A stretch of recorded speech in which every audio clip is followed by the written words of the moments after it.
I'm excited to welcome Pavani Rangavajhula, Senior Data Engineer at Ecobee. Her day-to-day work involves working on data provisions, MLOps, and working with data scientists to help deploy models to production. Pavani is going to speak about controlled releases and how to enforce safe data pipeline releases. We're glad to have you here. Over to you, Pavani. Hello, my name is Pavani Rangavajhula, and we are going to talk about controlled releases and how to enforce a safe data pipeline releases today. Before we get started, as I mentioned, my name is Pavani Rangavajhula, and I work as a senior data engineer at Ecobee right now. I have been working in the world of tech for about 8 years with the cumulative experience of being a software developer and also a data engineer. Currently, I'm working at Ecobee, and I'm an avid learner, and I always try to keep up with what's going on in ML, AI, and data work. I'm really passionate about inclusivity at work, and I believe and work towards women in technology and women representation in technology. And when I'm not working, I love to run, and I am a proud dog mom of this lovely 11-month-old puppy named Milo.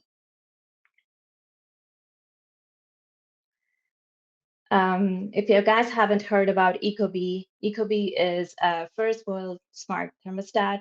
We are located out of Toronto. And if you're interested to learn about us, just try to reach out to me. And what I'll talk more about what we do as a data platform team at Ecobee. Data platform works towards standardizing architecture around feature creation and model deployment at Ecobee. We work towards providing a centralized platform that provides features and data sets that are needed for ML model development. Since machine learning engineering is continuously growing field, we are trying to improve our processes every day. So we try to keep up and we try to introduce new software methodologies into data teams as well. Okay, now let's get on to today's topic. It's about release management. I know I said controlled releases, but it definitely is talking about release management.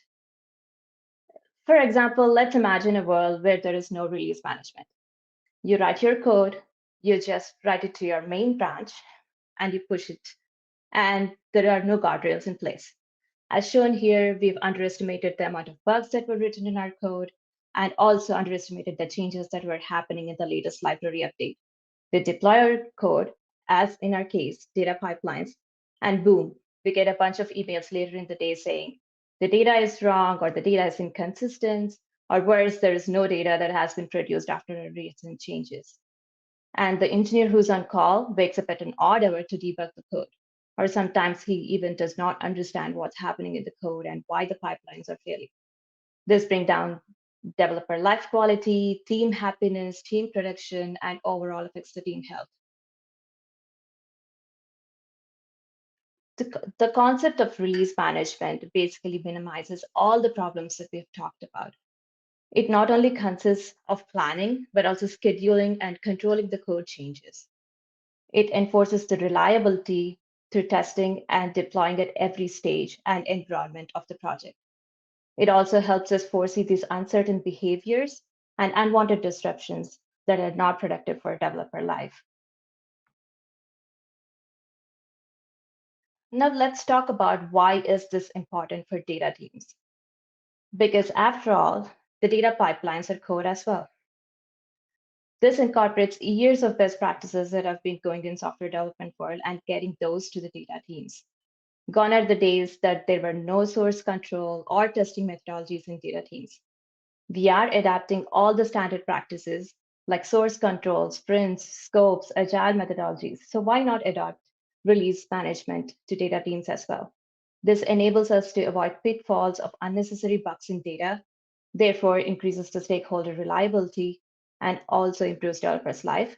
And we could introduce multiple guardrails that are not only just standardized for software development, but also as more like data coercion, data quality, and many more that are related to data as well. Let's talk about what are the main pieces of tech stack that we use for release management in data platform at Ecobee. We use GitHub Actions mainly for continuous integration and continuous deployment. We use it to build, test, and run static checks for all of our code changes, and also to deploy to different environments. We use Argo, which is again a continuous deployment framework, but we basically use it for the services that are being hosted by Kubernetes. So we use services like MLflow or even our metrics collectors for different services, which are deployed using Kubernetes. So Argo CD is basically used for services like that. And we use GCR, which is our primary image registry. And Docker. Docker we primarily use for local development, but to perform like the tests that we've written and to also see if the behavior is similar that's going to be deployed to the data flow. And we use Flag for most of our alerting. It could be like the monitoring fails, it could be a new PR, it could be a new image and the SHA of the image that has been created. So it's a primary means of communication for the team to alert us for everything. We use Dependabot. Dependabot is basically a automated library update for your repos. It basically alleviates the pain by updating our dependencies automatically. So we don't have to go out and hunt down for newest updates. It creates the PR in the repo itself through the GitHub Actions. So the developer's work is to just to look at the PR and what's the update and merge it into the repo. And we use Kubernetes to basically host some of our services, again, like I described.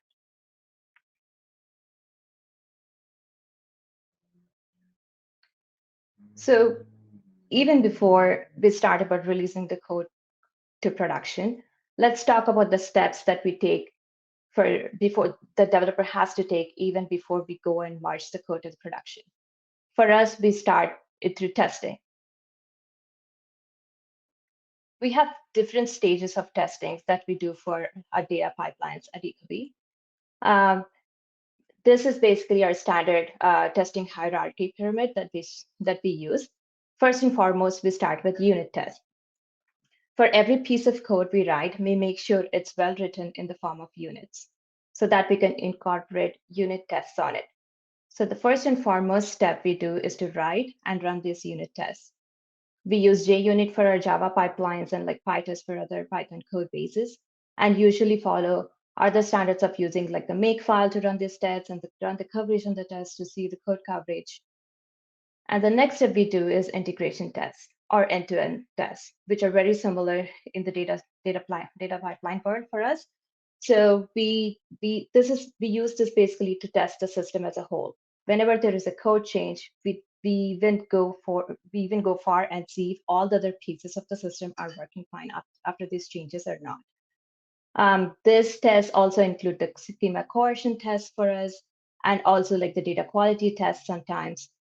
So what we do here is basically we try to simulate the environment that we have in production in both development and staging, and see if the tests are working in the similar behavior as expected as in production. For PubSub, we basically create a PubSub and we push the PubSub and we see how the data has been manipulated, and we assert the results that come back out of it and see if it's actually passing the schema coercion and the data quality test that we need. I will not discuss further more about into this, but we'll discuss further on how do we actually do it in the release management steps. And the third one is the monitoring and alerting. This might not be a part of tests per se, but this plays a very crucial role for us to see how our changed code is behaving.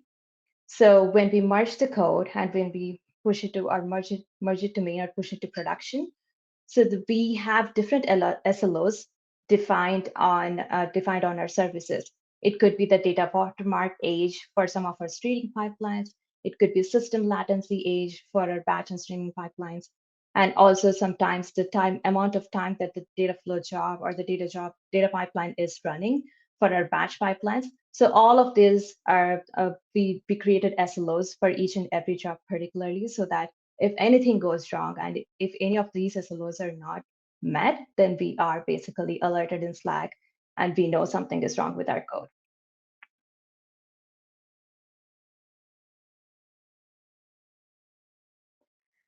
The second guardrail we have is the pull request methodology.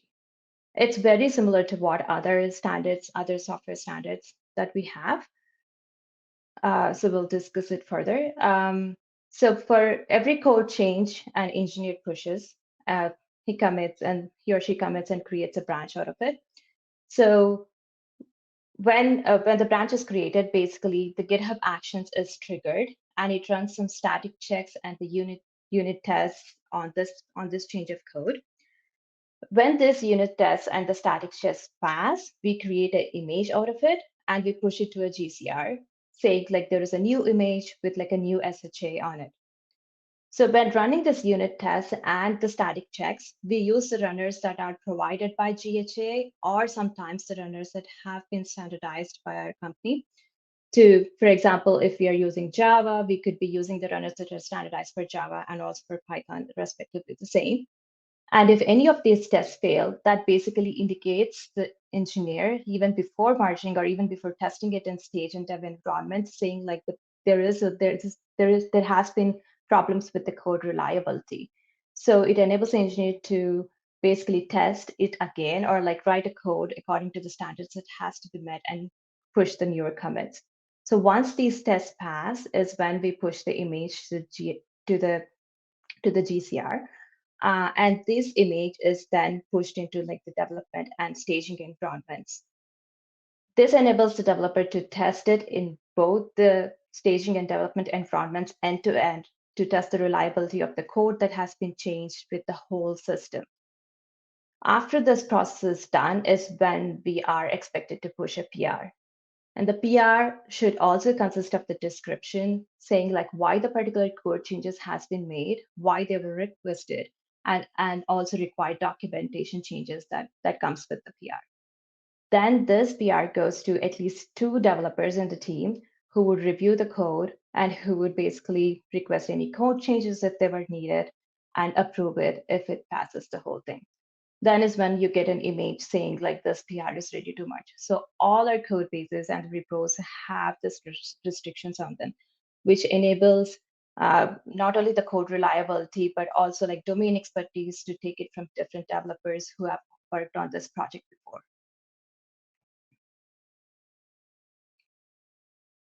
So the third guardrail that we have is basically the whole release mechanism system itself. So up until this point, we've talked about like writing the code, how to test it, and next create a PR out of it. So up until PR is where like the developer has like an ownership of it, and like he or she will be able to basically test the code in different systems in different environments. The next release mechanism that I'm going to talk about is to see basically how do we push it to production. So we have 3 different mechanisms because we have different codes in different environments and we have different requirements for different types of data pipelines that we have. The first and foremost is to how do we deploy the basic data pipelines? The pipelines which are triggered manually are like pushed into like a data flow uh, manually or like through the GHA. So they're not basically triggered by any other workflow orchestration services like Airflow or Kubeflow, any of those. These are just the data pipelines which are batch or streaming pipelines and are pushed through GHA. And the second release mechanism that we have is around like the services that has been hosted in Kubernetes. So the services that I talked about, like MLflow or even like the metrics collector, we basically deploy them and have release mechanisms for them separately. The third one is Airflow. As we all know, Airflow or any other workflow orchestration has become like a part and parcel of the data teams at this day and age. So all the components that we deploy using Airflow have a very different mechanism than the normal data flow jobs or data pipelines that we have.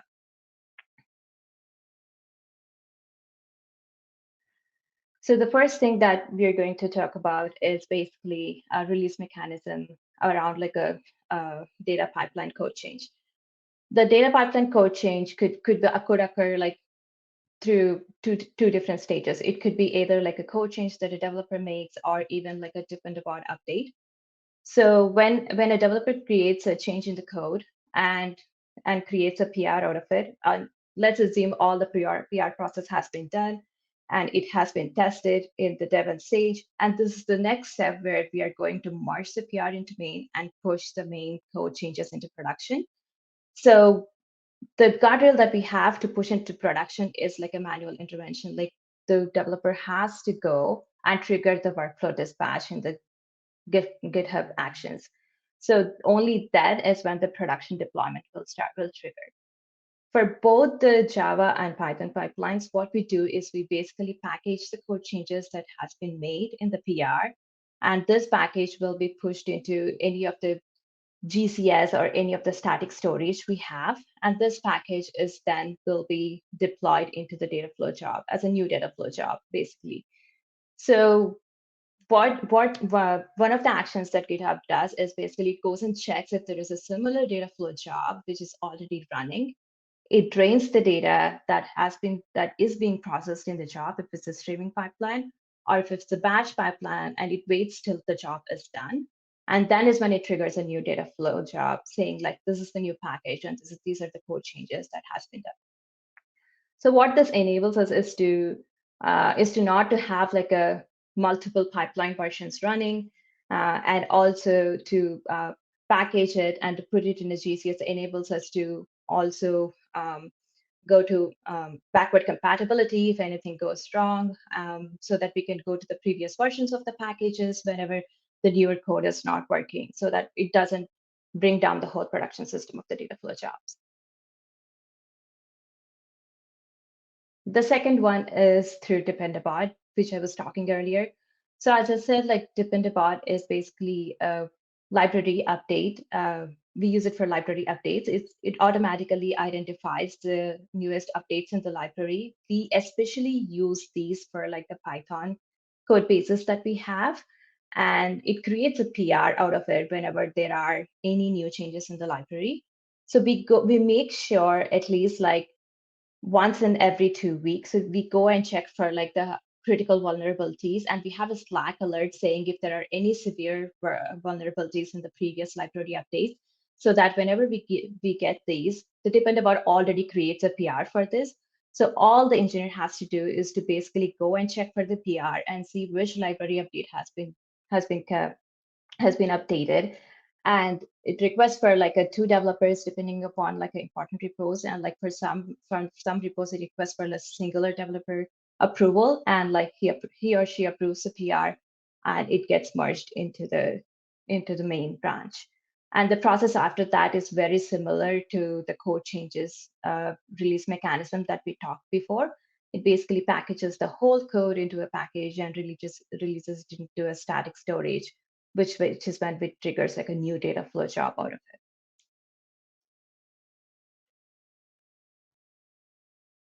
Now let's talk about the second release mechanism that we have. It's for the Airflow components. For the data pipelines which are triggered using the Airflow, or any of the tasks that are triggered using the Airflow DAG, we follow the same guidelines. We basically create a PR out of like for example, if there are code changes that are happening in the components code, we have already created like a new image out of it and pushed it into a GCR. So all the developer has to do is to copy this new tag of the image and put it into the DAG, so that the DAG understands like which image it has to call, because all of our Airflow operators are Kubernetes operators. So we only look for the image that we are trying to run. So it is irrespective of whatever the code change could be. All the Airflow tag needs is basically the image tag. So we copy the SHA of the image that has been updated and that has been tested, and we update the DAG with it. As soon as the DAG gets updated,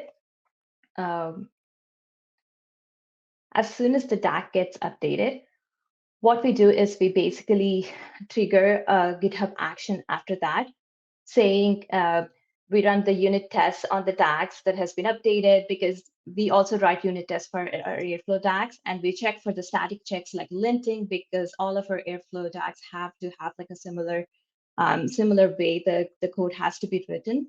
And then is when all the static checks has been passed, then it asks for manual manual intervention saying like, hey, do you want to upload the DAGs and do you want to push the latest image of the airflow to the development environment and the staging environment?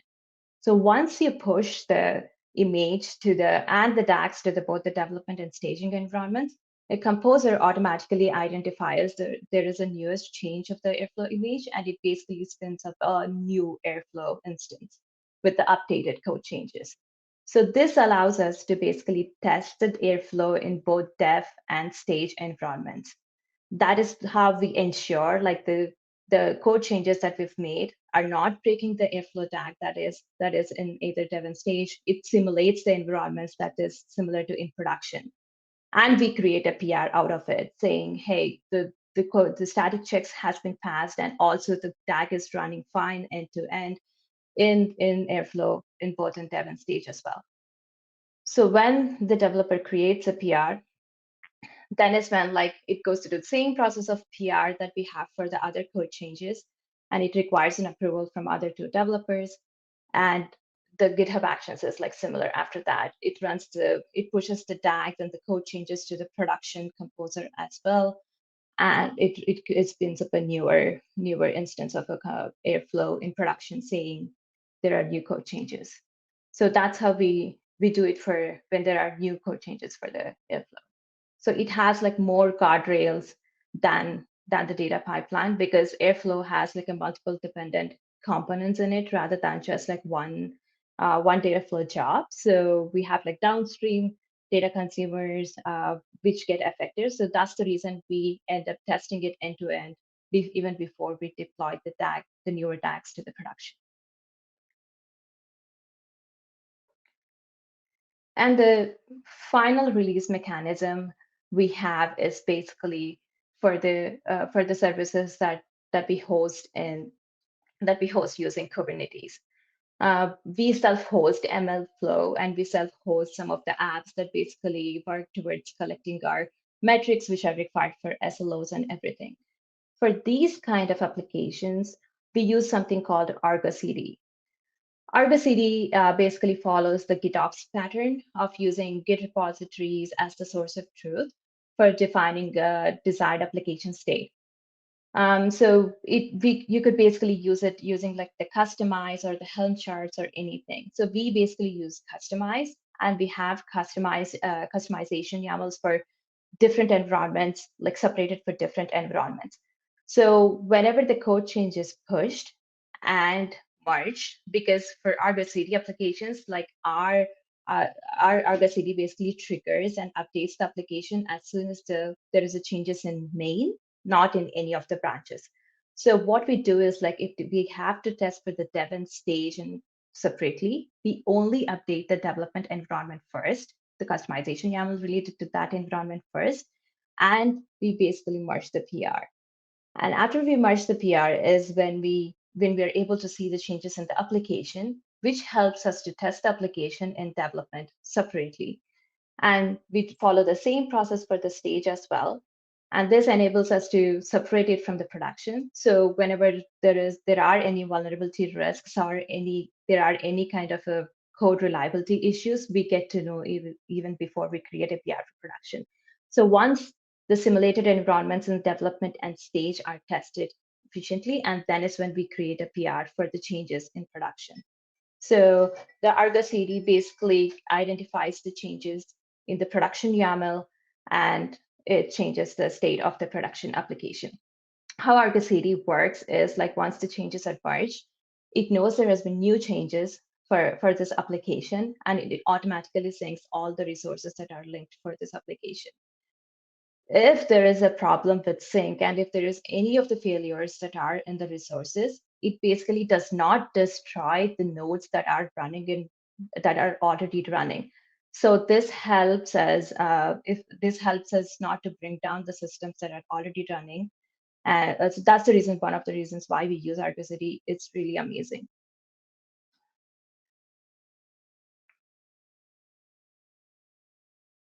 Um, as as we know, there are like new developments in our field every day. We're still looking to further improve our release mechanisms in all of these three scenarios. we are basically trying to introduce automated integration testing, because at this point, we only have automated testing for unit tests and static checks on lint. For the integration testing, we basically have to run it manually in the staging and dev environments end to end. So rather, we are trying to think of the ways where we could automate the integration testing as well, and simulating the environments that are required for a particular integration test. This has been challenging for us because each and every mechanism that we've seen here requires a different set of problems that we have to overcome, different set of simulations that we have to do to simulate the production. So that is something that we are working on. And we also wanted to update something called like a flex templates for data flow jobs, which will actually move us away from the packaging that I talked about for jars and like for even for PyPy packaging for Pythons. What this does is basically it again goes back to like hosting the images on GCR, where like you create a template for data flow job and all you have to do is to update the SHA of the latest tag, and it identifies the changes in the code and it basically spins up a new data flow job rather than us updating a jar or pushing the PyPy package. So this could be something that that would really bring down the developer time on issues like that. And also the same thing using the standard. So as I mentioned, we use the runners that are provided by GHA. So some of our pipelines are still running on the images. The GitHub Actions are running on the images that are provided outside rather than standardizing them, because that sometimes creates this issue for our test failing, especially for Java pipelines. We have test failing in like previous versions of Java, whereas if we are developing it in a newer versions of Java. So we want to standardize the runners for all of our repos and create a standardized repository for this. That is all I have for today. If you have any questions, let me know. Thank you.